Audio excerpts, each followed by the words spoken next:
back at it here with the Buffalo Brews podcast, and we are sitting back down with our first return guest, Tom Whitmarsh from Western New York Beer Trail. And we are already off and running hot here with, this is the Fireside Flannel. Yeah, from Brickyard Brewing up in Lewiston. A s'mores stout, which I have no complaints about. And then we have with us as well Kenzi, who is, what are you drinking here? I am drinking Green State Lager, which is a Vermont Pilsner. I like it. Super good. All right. So we got to jump right into things here because 2021 has been a lot of fun. A lot of fun.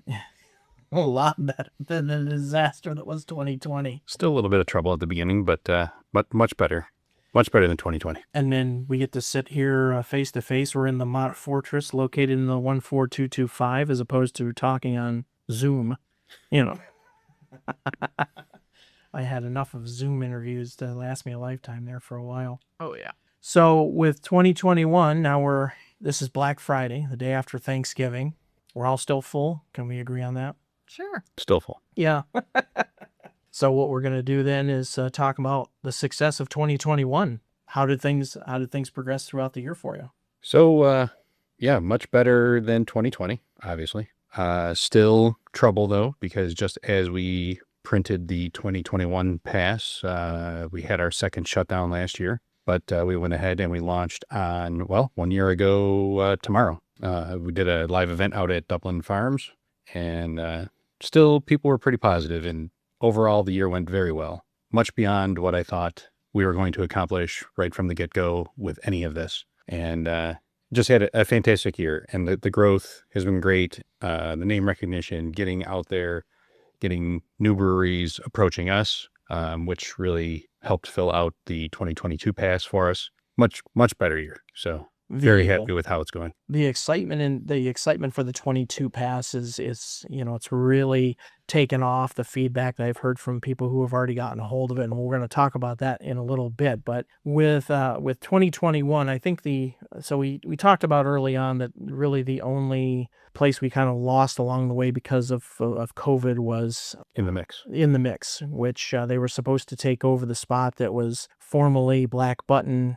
and then they just everything just kind of happened the way it did. And I think we talked about that on the last podcast that we recorded. And then what it allowed you to do going forward is, like you said, more opportunities, people approaching you, which is the best. One of the questions I wanted to approach with you is that with people that I talk to, they're talking about how they feel Buffalo is now becoming a saturated craft beer market. I, for one, tend to disagree on that, but what are your thoughts on how Buffalo is progressing as a craft beer industry? I think there's still some room here. I think even with everybody coming on, and we'll talk a little bit about some 3 new ones that are coming shortly. There's a couple more on the plate beyond that, but I think there's still some room here. I mean, Western New York's a big area. People love their beer here. Absolutely. I think more and more people are trying the craft beer and getting out there and seeing. And that's what our mission has been all along, is to get more people involved, get them to the breweries, to meet these people, see their process, taste their beer, the food, the buildings that they're in. And I think the more that people see that, the more they're going to want to go. Yeah. And how do you feel now? How do you feel geographically how we're lining up? Is it becoming a more concentrated thing, or do you think that we're spreading our wings well enough in the area as well with the new folks coming on board? Yeah, I think you're seeing there's definite tracks, right? So with the Trail Pass, there's a definite North Towns loop, there's a South Towns loop, there's a downtown loop, there's a suburbs, and then you get out on the eastern side a little bit of Western New York. So there's definite sections. Some of those areas could definitely fill out more. You see places opening up multiple locations that are going to help fill in some of those areas that maybe don't have quite as many locations to visit. I know New York Beer Project's talking about a second location, or actually breaking ground shortly for their second location down in West Seneca area.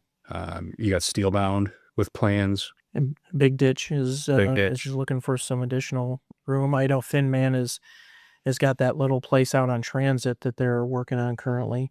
And then there's always names that pop up of new guys all together, starting out. And Brazen Brewing will be open not too far down the road, probably middle of next year. Yeah. We're aimed right at them. I wanted to pitch an interesting idea. I never. So if they're hearing this for the first time, here's the pitch I was going to make to you guys, because you had the land, you had the facility out there, and you were just far enough away from the road. I was going to actually propose putting a table right in the middle of their property out there, and you literally 3 chairs, and just the 2 of them and me in a field talking about beer. Just, it's their property. They can do whatever they want with it. If we have to wear hard hats, we'll wear hard hats. All right, so now we've geographically, I think we can agree that maybe more eastbound. It's very sporadic out there. I mean, looking at the map, I mean, we have who are the folks that we have out on the eastern edge there near Wyoming County? And on the east side, well, Batavia, you got Eli Fish, you got Silver Lake Brewing down in Perry, we got Stone Yard up in Brockport, got Dublin Corners, Farmer Brewery. They're out there in Linwood and Geneseo. Okay. So that's kind of our eastern edge. And our northern edge is, so we're talking Brickyard, we're talking Live Edge, we're talking Live Edge, Woodcock, Wandering Gypsy, Blackbird. Yeah, Blackbird. Okay. Yeah, and then, well, I mean, we pretty much know the West because that's where the bubble is. I mean, you're looking for a place in Buffalo, you can't find a place in Buffalo itself. You're not working hard enough. Somewhere between Buffalo and Williamsville. Yeah. You can easily find a place. Yeah. And then, then we have that far south corner. We've got 5 and 20 down in Westfield. We've got Ellicottville, Steelbound. Yeah. Big Inlet down in Mayville. We got some great folks that are on board here, and it's going to be great. And so the one comparison I wanted to make, because people are nauseated by the amount of times I talk about hiking, but it's about, and people are like, well, where can I go locally to do things? Well, like, if you don't want to get in the car and go, what's the sense of enjoying a trail if you're not going to be, you spread it out over time, and you're like, hey, why don't this weekend we go and we check out maybe 3 or 4 breweries out this way, like doing an eastern swing, and hitting Stone Yard and hitting up West Shore. That's something that I would always promote to somebody, but it just seems like the willingness of people is like, where can I go local? If I want to go local, I'll just go to 12 Gates, literally 2 miles up the road from me. Or Brightsmith, which is like 1.5 miles, or Moorpat that's across the street, and then soon to be One-Eyed Cat that we'll talk about in a little bit, since it's like another couple of blocks up the road. I will say, even with so many breweries, and if people worried about saturation and things like that, the one great thing about all these places is that even though they're all a brewery, is all the different styles they have. They're different personalities in each brewery, right? So, if you go to Ellicottville versus Brightsmith versus New York Beer Project, right? Any of those, Big Ditch, every place has a different feel, right? The people working there, what they talk about, the styles of beer they do, their niche. And then again, the food, the buildings, everything is just, there's so much to experience. And that's the cool part about, doing the trail pass and meeting all these folks along the way. And it's just a great time. Yeah. And so I got to pitch over to Hugh for some feedback on this as well, because I know geographically I've seen some of the posts, especially with, let's say, the Beer Geek scavenger hunt. And the next thing I know, you're out in East Jesus, the other side of the Western New York area, just hamming it up out there and taking in great places and getting those points on the sheet. So what do you find as far as geographically? I think you hit it right on the head. You may have several breweries in a very consolidated area, but you have very distinct cultures, very distinct personalities. The breweries have their own little specialties, so you can hit 3 places in 5 miles and get 3 very unique experiences, which I loved. I thought that was the most fun part. And probably one of the ones that you're referring to is when we did our Rochester swing, and going to Eli Fish and K2, and forgive me, I can't remember where else we stopped that day, but there were 3 really unique experiences and 3 really unique beers. So yeah, I think we've got those cool little spots. Like, one of my favorites is the Larkinville area here in downtown Buffalo. You've got Resurgence, you've got Beltline, you've got Buffalo Brewing Company, and you've got, I kind of call the original, Flying Bison, kind of like the godfather of craft beer in Buffalo.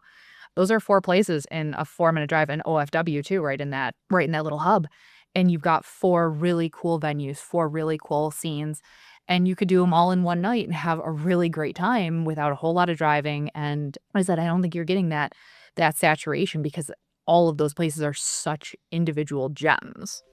There it is. It's, you know, that unique culture that each one brings to the table. Like you said, going to OFW, which is, you know, it seems like sort of an OG type of place. It's just comes off as basic, but it's such a unique old school experience there. Or if you go around the corner to like Murphy Brown's, or, you know, and then you go down to Chicago Street and you end up at some place like Resurgence that's like big and blown up, and they can handle it, but they have a different, more modern atmosphere. Swing back around the corner, then you've got like you said, going to a place like Flying Bison where they're at, which is, you know, it's one of the most unique, aesthetically pleasing places that you could go to, that you can find some of the best variety. Like anybody can go into Flying Bison and find something that they'll like. You don't have to ever worry. Oh, absolutely. Yeah. But then you go down to, you know, Beltline, which is by Happy Place, and you've got just a really strong IPA board and a really strong sour board. So with probably some of the best pub food you're going to see in Western New York right now. So I think a quick shout out to John at Buffalo Brewing too, though, for what he's doing and bringing the history of brewing in Buffalo and what he's doing with the old Shriver building and his plan over there. That's going to be amazing to expand his operation for that.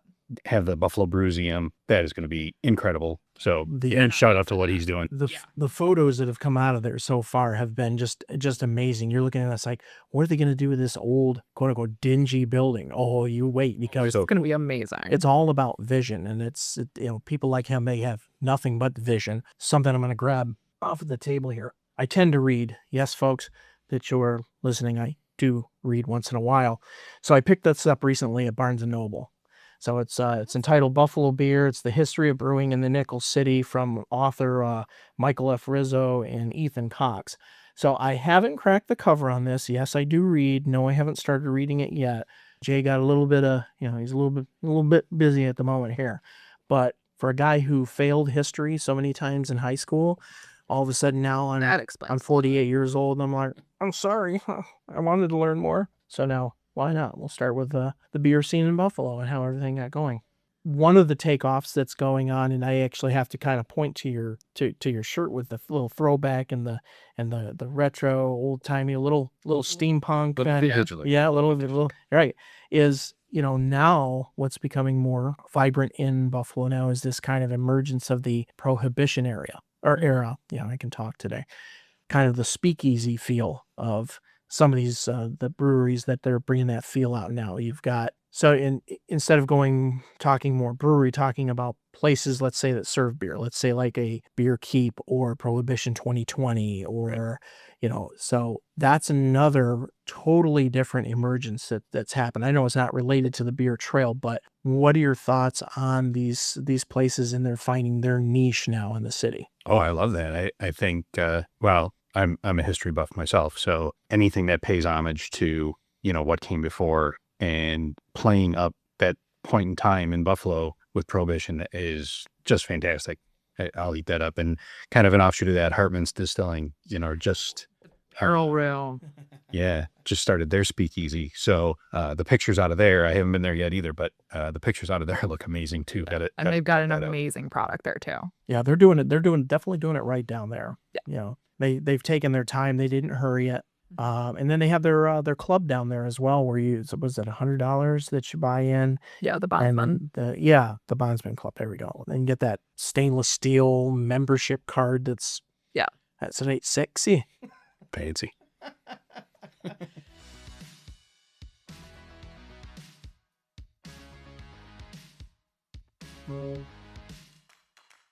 Back out of the break here, we're going to be talking about some of the newbies that are coming up with the 2022 Trail Pass here with Tom. We talked a little bit in the break. We were talking about One-Eyed Cat, and we might as well just shoot high if we're going to shoot right now. Sure. So One-Eyed Cat, so they took over the old Pairings Wine Bar that unfortunately did not survive the COVID pandemic, and they got themselves a wonderful space up on Main Street in Williamsville, just above Brightsmith, Moorpat, and they'll be opening sometime they're shooting for somewhere in early 2022. And we recently heard Brian and Patrick on the Buffalo Beer League podcast, and they just they're full of energy and ready to get at it. They're ready. Make Say the least. Born ready. You're right. Making beer flavored beer. That's how it's done. My first encounter with them was at a pop-up they did with at Buffalo Beer Fab over in Hurdle, and yeah, it couldn't have been nicer. Knowledgeable. Yeah, the comment I made was, I like when you talk to folks that are, they're confident about their product, but they're not the least bit arrogant, and I'm going to figure out how to... My bad. Oh. That was my fault. That was you. That was my fault. Shit that popped up. I'm going to figure out how to sign. That's okay. That's all right. I'll give you the pass. So, yeah, so One-Eyed Cat, they're going to be opening in 2022. I don't think we have a bad thing to say about them. There's just they have energy, they're knowledgeable. Then we transition over, so now the Eastern Hills Mall, the old Dave & Buster's location, we've got Steel Leaf going in over there. Now, what do we know about Steel Leaf so far? I don't know a lot about Steel Leaf. No, me neither. So a different model there. They're, One-Eyed Cat has been out at a lot of festivals and, giving samples for a number of years now, talking about their beer and building a great following. Steel Leaf, kind of starting up from scratch. I don't know if anybody's even had samples or... yeah, I'm not sure. Can't say that I know. I know that I was over in the Eastern Hills Mall. I had to visit the Niagara Emporium over there, and I walked through and I took some selfies with the front door. There's only so much you can do. You're like, selfie front door, selfie back door, selfie, big picture window. They're going in here. Well, pulling in from the trail pass, looks like their persona is going to be on some of their sustainable business model. So they're going to be using a lot of solar power, and looks like that's going to be kind of their niche. It's going to be working on the sustainability and environmentally friendly aspects. So we'll see what that kind of fleshes out to be. I'm liking this already. Yeah. So they got a nice space over there. So I was inside just as they were getting ready, doing some remodeling. But they're using, if you're familiar with the old Dave & Buster's or Rockies, whatever you're familiar with, they're using the bar, of course, that's out by the front door there, facing transit. They're going to have walk-up service on one side, seating on the other, of course, tables, high and low tables, separate room for merchandise and things like that. But that space is huge. So they're going to have cornhole boards set up on a regular basis. So they got a lot of space in there to do things, probably do events, things like that. But primarily they're going to be using that restaurant area that Dave & Buster's was using, as opposed to, I think, where all the arcade games used to be. Right. Okay. But still, huge space. I remember they had that side room with that giant projection screen television in there that they used to host like corporate things in there, where you could even do like a kid's birthday party. What you need an 11-foot television for, who knows? Throw up some Peppa Pig. I don't know what they would do up there, but but They must have use of the whole space, because I know they got the door inside the mall, and that leads right to where those arcade games were. So that's a big anybody's guess what they're going to pull off in there. And if you want to come and talk to us about it, we're very happy to chat about it. So hit us up. All right, well, we'll throw the feelers out there and see, because curious minds want to know now. So, and then the third one on the list for the new 2022 Trail Pass is one of the ones that get the most intriguing names, is Spotted Octopus, which is going to be on Edward Street, a few doors down from Founding Fathers. Great space. Now, the one question I have, I'm gonna approach this. I'm gonna be gutsy enough to approach this. What's the deal with the parking there? Yes, please enlighten us. I am curious, because I don't know how that works. I mean, I know that there's that property that's next to Founding Fathers that you could get ticketed for parking in that parking lot. So a lot of people would park on like Delaware, and then they'd have to walk over. Uber. So yeah, it's Uber, definitely Uber. But I like what they're doing. And then, like I said, we just saw the post that, of course, there's whatever snafu there that's going on with the state. Tell the state, let's get it together. So yeah, their brewing equipment looks like it's all set up and operational. So whatever the delay is appears to be on the state side. Yeah, I think so. And it just seems like they're just all pouring all sorts of energy into that. you got to be confident about a place that can already say, hey, these are the beers that we're going to sell when we open. And it just makes you want to spend months just drooling at this list, because I want everything off both sides of the list. Honestly, I think they're going to be doing something fun there. And I can't, well, I guess like allegedly, allegedly is the term spotted octopus comes from a kid's toy. So I'm going to confirm that information, but supposedly has to do with one of their children's Great logo. Yeah, it was great. Yeah, and talking, goes back to, again, what we said in the break is I think One Eye Cat ended up creating a logo and a name that was just inadvertently appealing. And same thing with Spotted Octopus. I know I want a Spotted Octopus t-shirt. Right. Just so they could, hey, you're wearing an octopus t-shirt. Yeah. And if they had a holiday sweater, I'd probably buy that too. So, and then one of the facilities in Buffalo that graduated up actually was Southern Tier Brewing, making its debut in Buffalo, taking over the old 716 site from the Pagulas. I can actually lead off on the conversation with that, because after the Veterans 5K that Kenzi and I ran, Kenzi had to run home because she had to get all done up for her birthday dinner that I showed up. I showed up. Crash at my birthday dinner. Yeah. Lovingly. Yeah, lovingly. So she's showing me parts of her outfit and texting me in, and meanwhile I'm screaming down the 400 toward East Aurora, going, she has no idea I'm coming to this thing. So what would you say? Who could be mad? Who could be mad looking this good? Pretty much. Yeah. Pretty much, yeah. Yeah. Yeah, it was a great outfit. I mean, when you're going out and you're getting, beer influencers from around Buffalo are like, that's a nice outfit. Yeah. You've hit it big.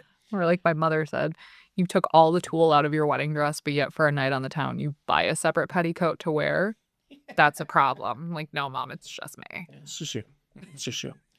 So the first big party that the Southern Tier Brewing at the old 716 spot had was the after party for the Veterans 5K. So I can say that what they've done with the space, they definitely maximized the space. So you go inside, you got that elevated area, it goes down into the pit like 716 had. It's still the same there. You got kind of the retail area off the side, the coolers where you can buy your 4-packs. And then it drops down. You got the massive bar that was up front with that, I can only describe as like a 50-foot, television that was up there. They were playing, I think they had like college football or something on that day.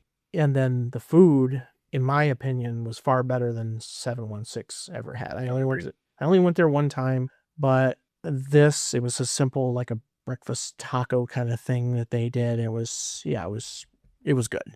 I enjoyed it. And, and we all know that Southern Tier's beer, say that 5 times fast, is quite on point. So yeah, we stopped in there. Our first visit there was the first day that they were offering lunch service once they opened, and the staff was on point, super friendly.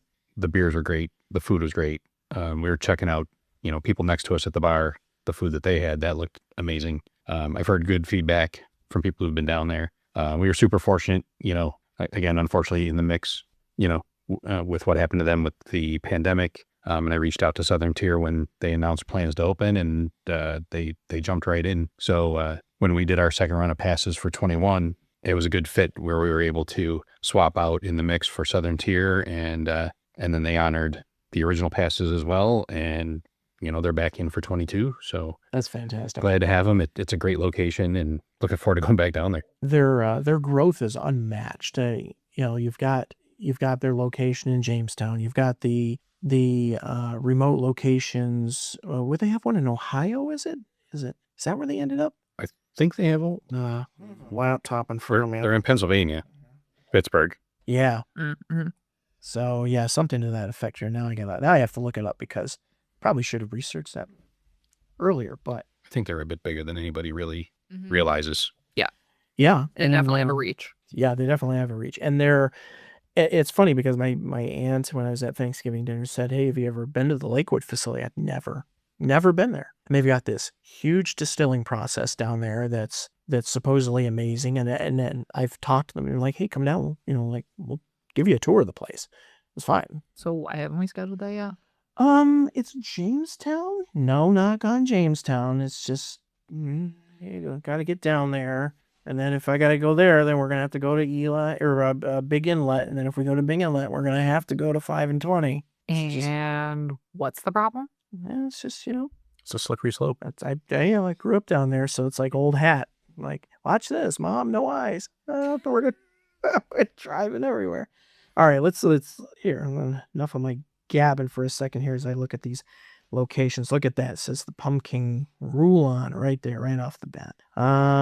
Tap rooms. Here we go. Lakewood, Cleveland, Ohio, Pittsburgh, Pennsylvania, Charlotte, North Carolina. Oh, hitting those X-Pens. Yep. Guess what you're going to get in all those locations? Earmuffs for you, because you're a Patriots fan. Bills backers bars. And true. Right. Yeah. I'm sorry, folks. I let a Patriots fan on our, but listen, like I brought her on after Tom had already gone to Tampa, so don't give her too much grief.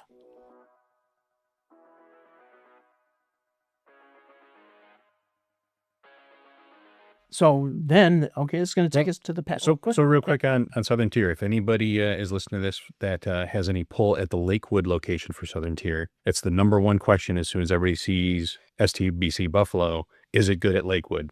Unfortunately, the agreement is only with Buffalo. But if anybody from Lakewood is out there that wants to reach out and we'll call an audible and make it good down to Lakewood, we could do that too. How? So Southern Tier Brewing in Lakewood, holla back. You can reach out to Tom at WNY Beer Trail. You can reach out to me, or you can. Yeah, I don't want hate right now. We don't need the hate mail right now. Come on, Mac Jones is doing it. He's got it. So delightful, Isn't he? He's just delightful. Pinch his little cheeks, don't you? So with the pass itself, now one of the great updates is the map in the middle. Loving the map. You said you got more questions about the map. Wow. Yeah, the map from day one, everybody asked if there was a map.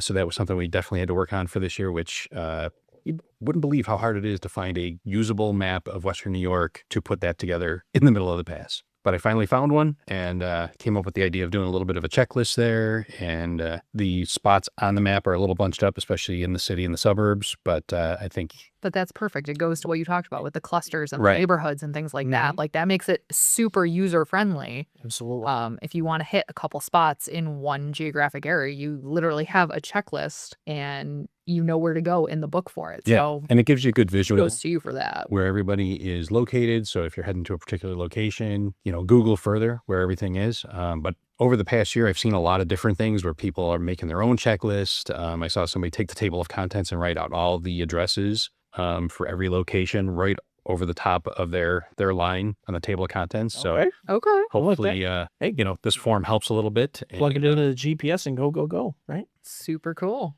Coming soon to the Buffalo Brews podcast, the Dora the Explorer episode of... I have my cute little backpack that I bring with me, so I'm halfway there. Sure. How many of these have I had? Maybe we could play a little Where's Waldo too. That's right. Hey, so speaking of such, so we switched up. So we're now on, what are we on? So we went on to West Shore Brewing's Black Crayon Sour. Now this was put together for Thanksgiving. I took this to my aunt's.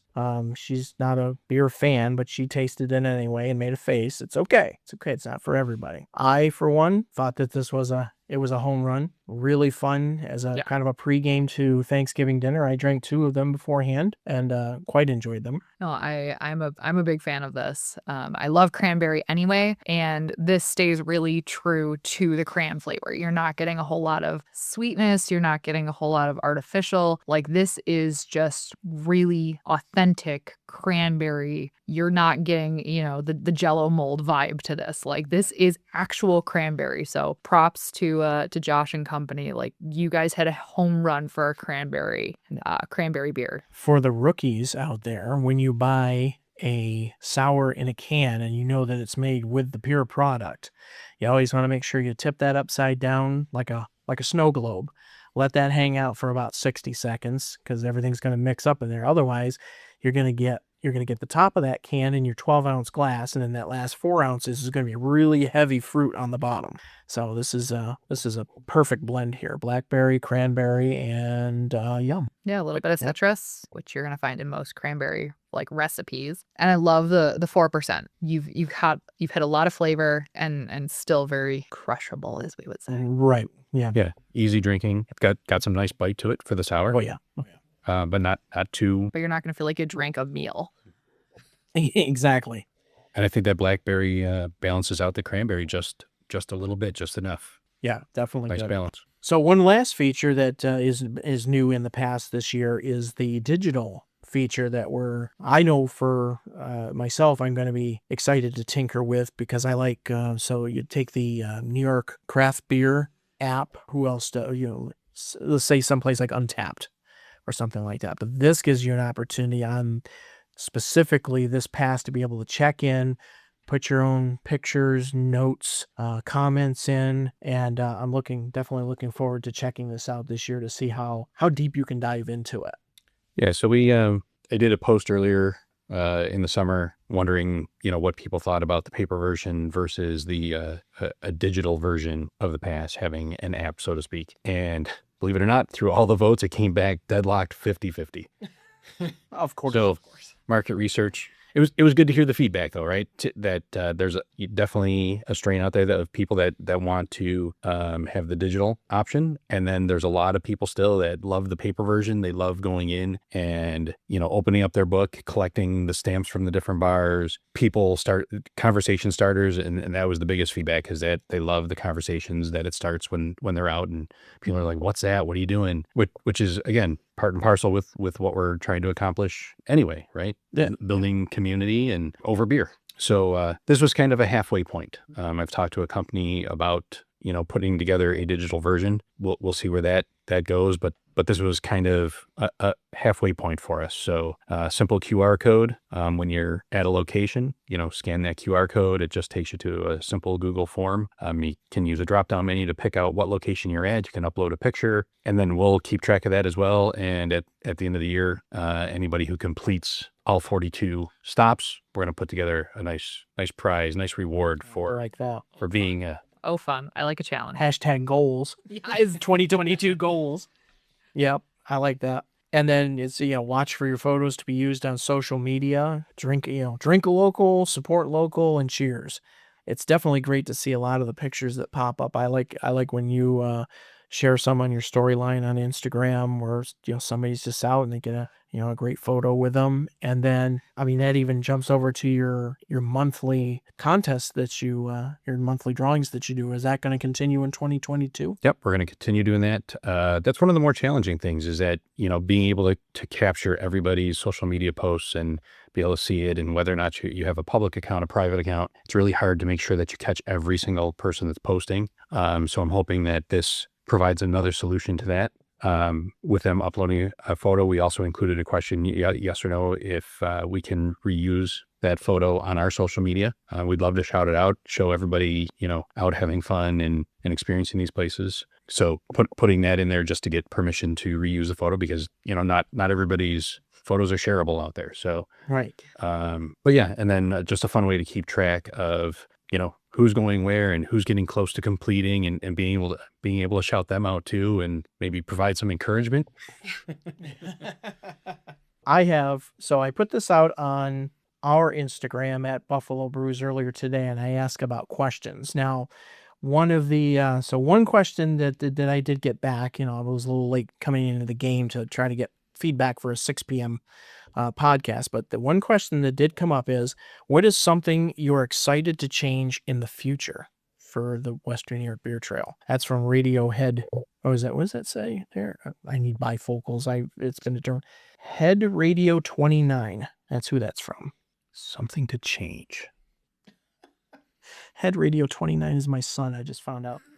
Hi, Will. So that came from my son, apparently. I don't know. So a lot of people have asked, what is the ultimate plan with Western New York Beer Trail, and what's the ultimate goal? And it is all unfolded step by step. So whatever I've thought I'm working on now takes me to the next domino, so to speak, and then I get to choose a new path, like a new opportunity will open up here. So I don't know if I have anything in particular that I would change at this point. But just gathering feedback, and through the events that we were doing earlier this year, we've done a couple already. Yeah. Looking forward to another one coming up soon here, hopefully. But getting feedback and meeting everybody and hearing what they want, those are the things that I want to work on changing, right? Because again, I'm trying to build more of a community with this, right? Where everybody starts to know everybody. I think we're doing that now. Absolutely. So yeah, just taking that feedback and doing these things. So like meeting halfway on the mobile check-in or putting the map in the book, responding to, what people want to see in this. And I don't have all the answers now. Right. But that's also what makes it fun for me too, right? Is to do these things and get that feedback and just let it develop kind of on its own.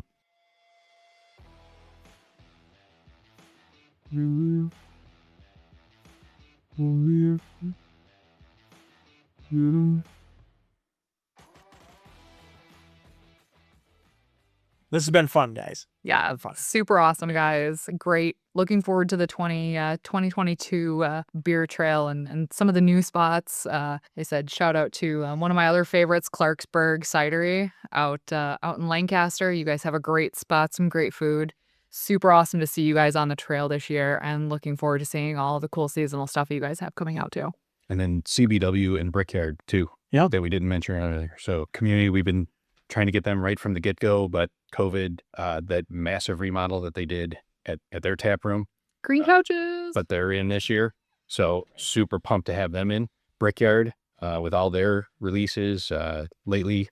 And hop up there for some good barbecue too. Right. Especially after, what they went through with the fire and everything else. So it's fantastic to have them. Yeah. Talk about a sense of community when everything happened with them and just everybody coming out of the woodwork. Okay, what do you need? We got space here. We got time here. What do you need? Letting them brew on equipment and everything else to keep going. And that was, it's one of the best parts, that everybody working together to make each other better. And I know it's cliche, but the we're better together. Yeah. You see it all the time. Yeah. It's among these making Buffalo breweries. a really great brewery scene. Yep, absolutely. So where do we find you across social media then, for everybody who's going to like? And so social media, we're on Instagram, Twitter, Facebook, WNY Beer Trail on all of the social medias. And then of course, WNYBeerTrail.com.